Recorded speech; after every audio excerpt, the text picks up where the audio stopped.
Olá, pessoal. Que bom ter vocês por aqui novamente.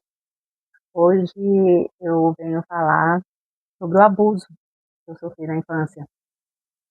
E esse é o meu laudo de sobrevivente e hoje o assunto é esse.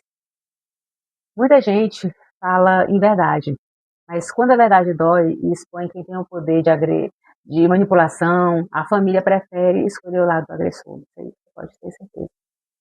Até porque existe uma defesa sem tamanho quando envolve os três R's da minha família. A pessoa da minha família sabe muito bem quem são os três R's. Essa é a minha história sem filtro sobre o abuso que eu sofri dentro de casa na infância. Tudo começou quando eu fui enviada para passar férias em outra cidade, assim como acontecia todos os anos. Ou eu ia para a fazenda dos meus avós, ou eu ia para a capital. Uma das vezes que fui para a capital, um tio usou disso para abusar de mim, ainda uma criança, me drogando, me levando para uma suíte, me trancando em um banheiro, e ali, no chão mesmo, imundo, ele fez o que quis comigo. Quem era para me proteger era quem estava fazendo o pior mal que uma mulher pode passar, e pior ainda é criança.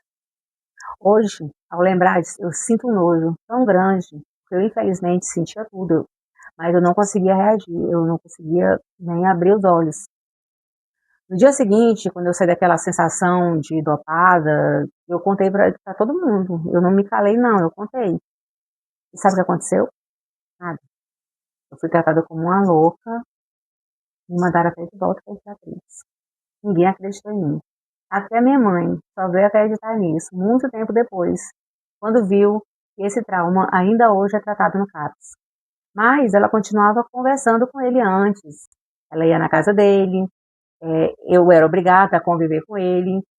E inclusive, quando eu tive que sair de casa, quando eu fui mandada embora pela segunda vez, por causa do cachorrinho, foi ele que veio para me buscar. Eu ia para Roraima, mas do nada, aquele nojento apareceu batendo na porta, que era para a gente ir embora, que já estava na hora de viajar, e eu com todo planejado já para ir embora para Roraima, e infelizmente fui para São Luís, justamente com o meu abusador.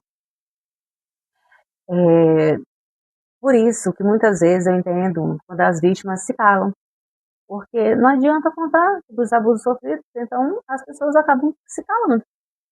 Hoje, a minha mãe não quer sequer ouvir falar dele, mas o estrago, ele já tinha acontecido, o estrago de não acreditarem em mim já estava feito. O resto da família tratava, e alguns ainda tratam, o assunto como se fosse uma mentira, um tabu.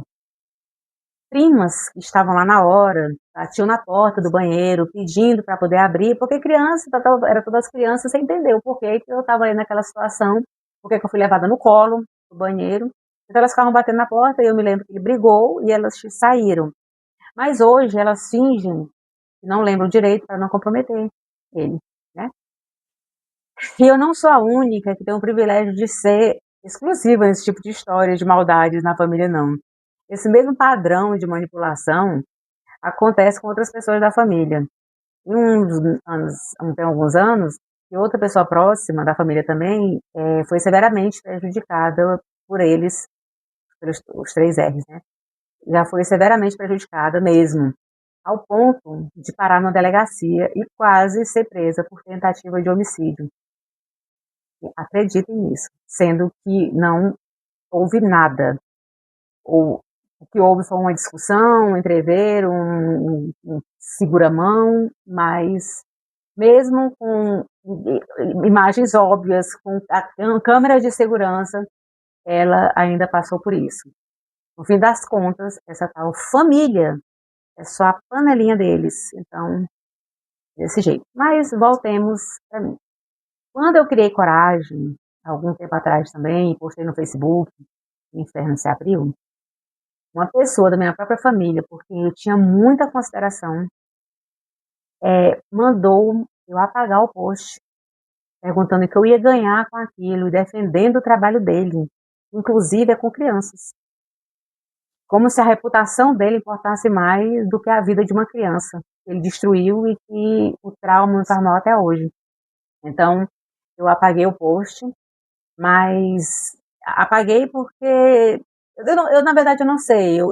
Parece que ainda tenho algumas coisas na minha mente que eu tenho que fazer as coisas que os outros querem. Eu não entendo. Mas eu estou tratando isso. E a violência, ela não parou na infância, não. Ela continua na vida adulta, através do silenciamento e das ameaças que eu sofri. Eu lembro que na eleição passada, ao falar o que eu passei, uma tia minha veio me ameaçar, dizendo que ele nunca me. Não, que era mentira minha. E se eu continuasse falando isso para as pessoas, ela ia mandar me prender nas Pedrinhas, no mesmo lugar que tentaram prender a outra lá, da tentativa de homicídio que não houve. Aí eu falei para ela, manda ele fazer a denúncia, eu ver quem vai ficar preso, se eu ou se ele.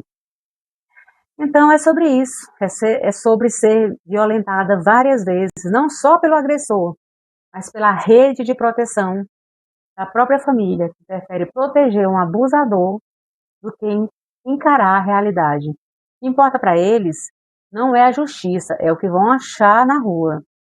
Tentar me calar, me ameaçar, não vai apagar o que aconteceu, não. Ele abusou de mim, abusou de uma criança. Eu não era uma jamanta como a pessoa, essa minha tia, falou que ele estava me levando, que eu estava bêbada. Uma criança de 11 anos bêbada, jamanta. Nossa, é uma coisa assim. As explicações que eles acham são coisas assim, incríveis para vocês entenderem, para vocês terem noção.